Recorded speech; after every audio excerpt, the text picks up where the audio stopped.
Yo, so guys, welcome back to another video. This is a reaction to the most terrifying sounds of World War II. And I mean, yeah, I just saw this pop up and I just basically just thought to react to it really.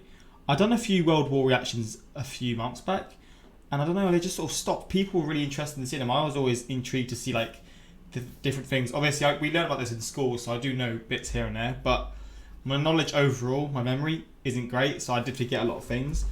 But I mean, when it comes to like the most terrifying sounds, what like I think about is like the Blitz air raid sort of sirens, or the air raid sounds, and like the sirens that would go off when like there was basically a bomb that was going to be dropped, or something something terrible was going to happen really. And I mean, yeah, that's what I think about. Maybe was there like a sound? I don't know if there was to like get into like a bunker, a shelter. Maybe that's what the siren was for. I don't know, but we're going to check this out. Hopefully you're going to enjoy as much as you can, obviously. Links in the description to my Instagram, my Twitter, for those interested in following. Same for my Patreon, links were there for those interested. But let's just check this out. I feel like all of these sounds are going to be quite eerie, right? That's sort of, I guess, the idea, because it's obviously World War II. But the sirens especially, man, if it's going to show like different sounds, the one that I'm thinking about is like, I feel like it's just, it was in cities and it went off when there was a risk of something happening. I can't explain the sound though.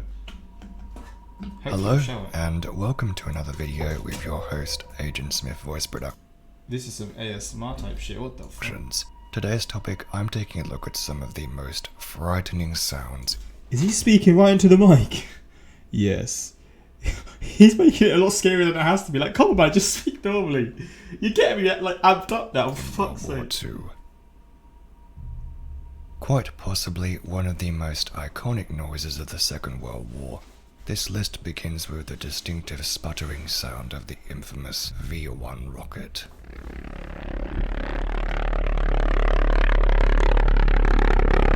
Yeah, imagine that going over your head,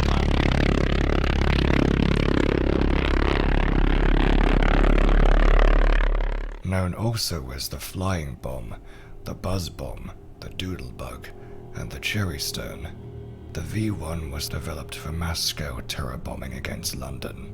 This weapon was a pilotless monoplane and the only production aircraft to be powered by a pulse jet motor. It featured a 1-ton warhead that was launched off a special ramp, and it had a cruising speed of 650 kilometers per hour at a range of over 250 kilometers. What made this weapon so frightening was not only the droning noise, but when the V1 reached its target, the engine would cut out due to fuel starvation. What followed was a horrifying moment of silence before the gliding warhead slammed into the ground and detonated.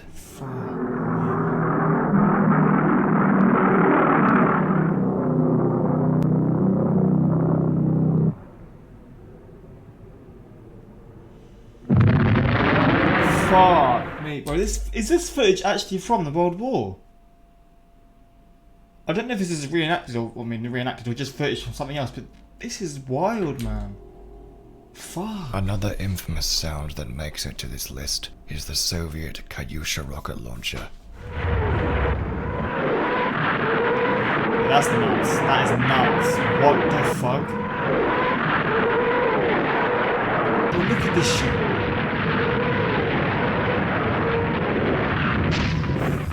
Making its combat debut in 1941 and used extensively in World War II during the German invasion of Russia, this weapon was the first self-propelled artillery produced by the Soviet Union.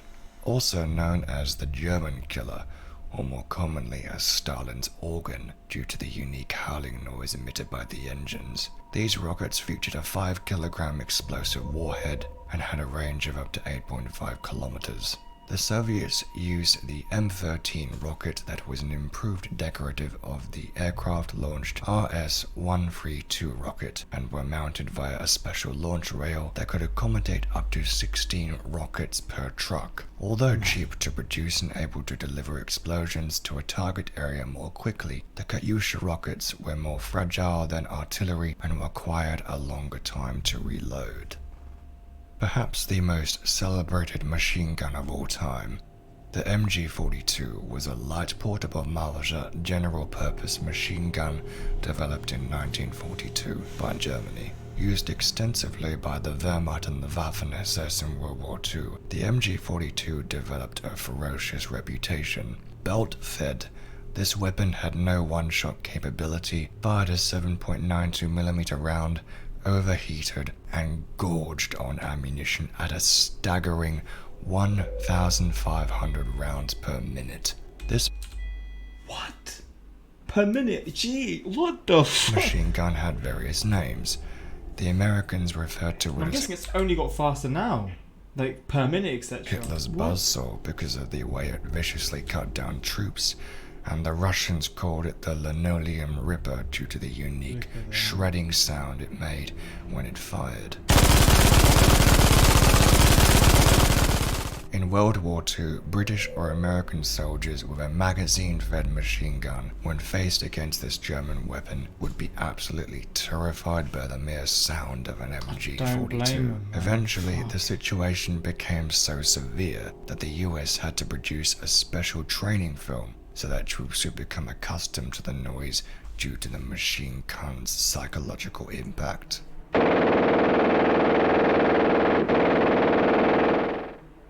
Up next is another iconic noise that left a long-lasting impression on World War II. It is none other than the potent symbol of the Blitzkrieg, and of course I'm referring to the Jericho trumpet or the Stuka siren.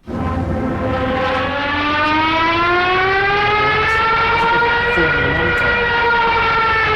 On crack.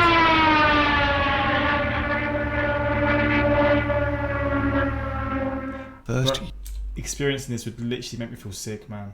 I mean, I feel weird just seeing this video, but imagine like living in the moment, hearing this above you, man. Jeez. used in the Spanish Civil War in 1936, the Junkers Ju-87 or Stuka was a two-man dive bomber and ground attack aircraft that saw widespread success during the Blitzkrieg campaigns of 1939 to 1942 in World War II. Designed specifically to instill fear, the Jericho trumpet was a mechanical propeller-driven siren that was bolted onto the fixed undercarriage of the Ju-87. When the aircraft initiated its attack dive, the air flowing through the siren would produce the famous shrieking wail that had a devastating impact on the morale of troops and civilians alike. Over time, however, the impact it had lessened as enemies were alerted by it, and pilots flying the Ju-87 Yeah, I guess actually, if it's so loud and makes such a certain noise that you just know what it is, it probably lowers the chances of actually you wanting to do what you want to do because you'll be able to be spotted or whatever. So I guess that's a big disadvantage, but still, just that the sound alone would just instill fear in literally anyone. Back in these days especially. 87 hated the sound as earlier versions of the siren couldn't be turned off, and thus many Stuka units removed them as they were driven mad by the continuous howling noise. Now, you can imagine that if you heard this screaming sound during World War II, it would have been absolutely terrifying, and it would often be accompanied by a deafening blast.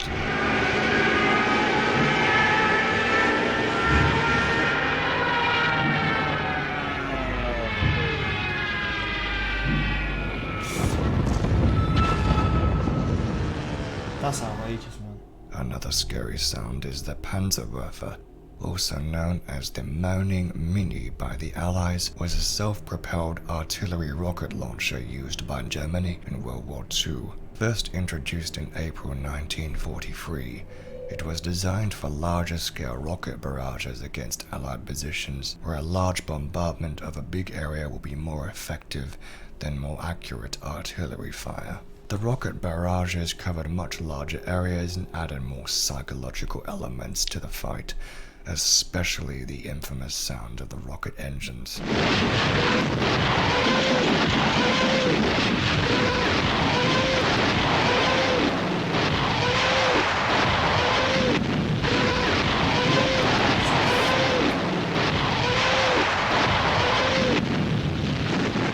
The Panzerwerfer weighed up to 7.1 tons, was 6 meters long, and capable of reaching speeds of up to 40 kilometers per hour.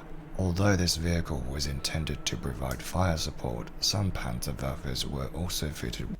Are the people like firing these rockets, are they literally in this vehicle at the time as well? Because imagine how loud it is in there for them. And how much the tank is probably just moving all over the place. The tank's not actually a tank. Whatever it is, the vehicle is moving all over the place.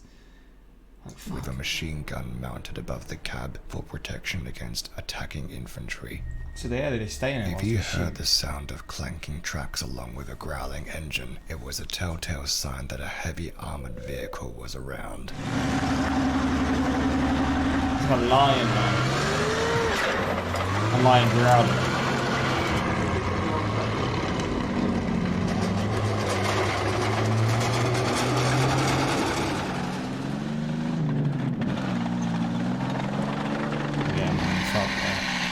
I'm going to refer to a couple of iconic tanks of World War II that developed fearsome reputation in all proportion to their numbers. The German Panzerkampfwagen 5 and 6, also known as the Panther and Tiger tank. These vehicles were heavily armoured and had extreme...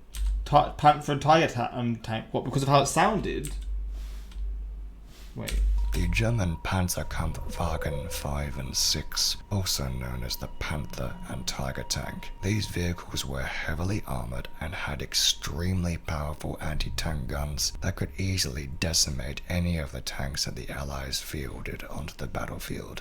Although they were reliable, Germany didn't have vast amounts of resources to produce these vehicles in large numbers. Such was the legendary status of these tanks. The mere sight and sound of one would sure enough strike fear into the hearts of Allied tank crew and infantrymen. Finally, I finish off this list with a sound in World War II that'll be blood-curdling, and that is air raids, also known as strategic bombing. These were common throughout the Second World War, and it was widely believed by many military strategists that major victories could be won by attacking industrial and political infrastructure. This often involved bombing areas inhabited by civilians, and some campaigns were deliberately designed to target civilian populations in order to terrorize and crush morale. One of the most infamous strategic bombing attacks in World War II was the London Blitz in 1940 to 1941, and not only would one hear the shrieking sound of a Carter air raid siren, but also the ominous droning noise of hundreds of Luftwaffe aircraft, followed by the deafening explosions of bombs and the cries of the wounded. Yeah, this is probably one of the most eerie sounds ever, to be honest. Everything about this is just so, it just gives me gets me all just weird, like the heebie-jeebies. I don't know if that's a word, and people say that in the US, but or wherever you're from, the heebie-jeebies, like, just makes you feel weird, uneasy. Probably is the right word. I'll just say very, very uneasy. Just, yeah, man, this sound is just one of those things that you associate with the worst possible situation.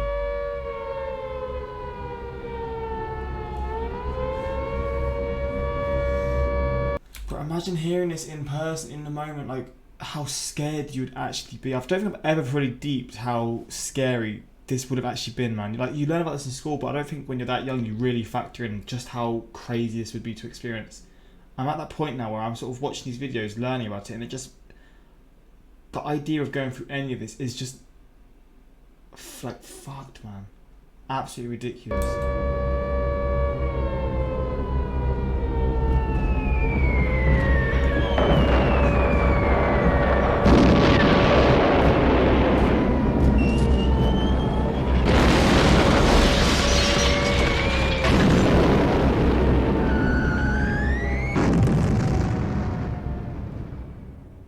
I hope you have enjoyed today's video, and let me know down in the comment section below if there are any other horrifying... God damn, this video was wild, man. The creepy sound of the narrator's voice is terrifying me. The actual terrifying sound of war is silence. This guy sounds like a movie villain explaining his scheme. With this voice, I thought this guy was going to start explaining how he invented the V1. Terrifying sound of 2020, someone sneezing. The scariest sound was right after a bombing run, the few seconds of silence before the screaming and agony of those hit. The screams of the badly injured or dying soldiers could be very terrifying as well. yeah, I mean, probably wouldn't be allowed to be posted onto YouTube, to be honest. But god damn, this video was an experience and a half. Yeah, I mean, if there's any videos like this that you want me to see in future, suggest them in the comments, or more related to World War Two, World War One, or just anything like this. Really, just suggest them in the comments. But yeah, until next time, like, subscribe. Peace.